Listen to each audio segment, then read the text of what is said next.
Do you like a bunch of enhancement matches and a fun main event? Well, this episode might be for you. I'm Rivenblade, and today I'm looking at AEW Dark Elevation episode 22, which dropped on August 9th, 2021. So we start things off with Renee Michelle taking on Red Velvet. Renee Michelle jumps Red Velvet, but that doesn't last long, and Velvet stays winning on her path to Britt Baker by hitting the final slice. Velvet is a perfect babyface challenger for Britt, who has shone when she's been given a chance, and you can feel her passion and charisma through the screen. She is a future Women's World Champion, but for now, she's a credible second opponent on Britt's reign, and that's just fine given her level of experience. Next, we get a reminder that Rampage is coming this Friday. I'm excited to see how it differentiates itself from Dynamite, especially in terms of production and what the balance will be between matches, promos, and pre-taped segments. If it's like that weekend special we got a while back that featured Scorpio Sky versus Ben Carter, I'll be happy, but I'm open to whatever AEW's got in mind. Can't wait for Friday. Up next, Sean Dean getting some ring time versus Peter Avalon, who has gotten very good at making his face look punchable. This one doesn't last long as Dean hits Avalon with the Deal, which is a powerbomb onto his knees. Ouch, I can't imagine this move being too comfortable to do against big guys, but against someone of Avalon's stature, it works. After the match, Dean celebrates with members of the Wounded Warrior Project and gives them a salute. This was a nice feel-good moment. During the last AEW media call, Cody put over the work that Dean has been doing with AEW's community outreach team, and I'm happy to see him get moments like these.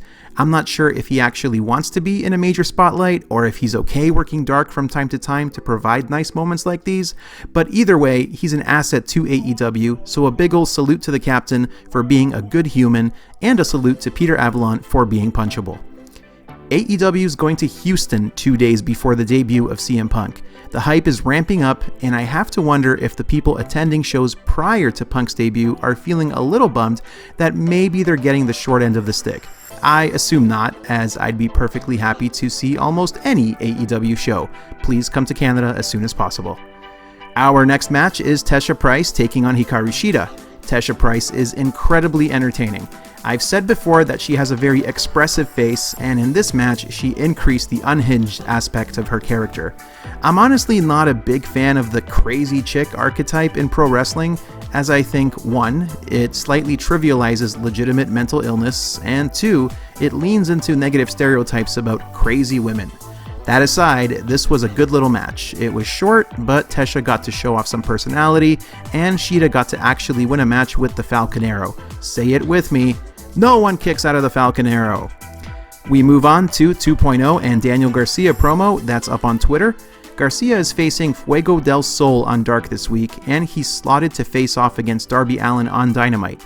Looks like AEW has a lot of trust and belief in Garcia, and based on what I've seen from him so far, I'm starting to get why. Also, it's hard to ignore all of the Bryan Danielson comparisons that are out there with Garcia, so I'm looking forward to seeing what he does this week. After that, we're supposed to have a match between Sonny Kiss and Joey Janela taking on Baron Black and DMC, but it quickly gets thrown out when Joey attacks Sonny during their entrance for maximum heel heat. Their partnership is now officially over, thank God, as Janela pile drives Sonny for good measure and revels in a cacophony of boos. I like this for both of them, as I had no interest in seeing Sonny get pulled along by Joey for another few months before getting betrayed again, and this puts each of them in very clear lanes. I guess we'll see whether they do the feud on Dark and Elevation, or if it'll make its way onto Dynamite or maybe even Rampage. Our next match is Brian Cage versus RSP, who is no small man. That said, Cage has no issues with him and finishes him with the F5, patent not pending, and Cage actually gets a strong reaction from the crowd, which is a promising sign for his upcoming babyface run and feud against Ricky Starks, though it's still going to be really hard to boo Ricky. Still, this was a good moment for Cage.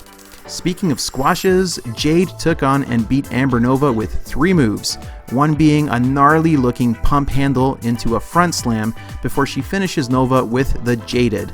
I'm happy to see Jade back in the wrestling ring, but I think it's time to see her in longer matches. These short outings are good to build confidence, but working longer bouts is where true development happens for wrestlers. I'd like to see that for Jade, who has the look and probably just needs the experience. Next, another very quick match, this time between Jurassic Express taking on Cyrus and Carly Bravo. The heels try attacking Jungle Boy and Luchasaurus before the bell, but their barrage doesn't last long. Cyrus has some kind of history with Eddie Kingston, I guess, but he's a non-factor in this match as he gets knocked out of the ring almost immediately. Then Bravo gets slammed and snare trapped to give Jurassic Express the win. And the fans a reason to sing along with that goddamn song. Whoa, whoa, whoa, whoa, whoa. Yeah, it's really good. Finally, if you check out one thing from this episode, let it be this main event. It's a 9-minute match, but it's 9 minutes of what you would expect from these 4 high-flying, exciting performers. This is a bit of a slowed-down spot fest, but it's a very enjoyable one. The Lucha Brothers are over as hell, and I'm crossing my fingers they can manage to stay healthy so they can enjoy this current run and bring joy and fun to all of the children of the world. Phoenix needs to stop trying to land on his head so much though. Anyway, I'm not gonna spoil anything from this one except to say I'm happy the Sydal brothers have found their spot on the AEW roster, and if Tony Khan decided to push the Lucha Brothers into a tag title program tomorrow, I wouldn't flinch. Definitely check out this match. Well, that's it. As a whole, this was one of the less notable episodes of Elevation we've had recently, as many of its match times would make Raw and SmackDown blush.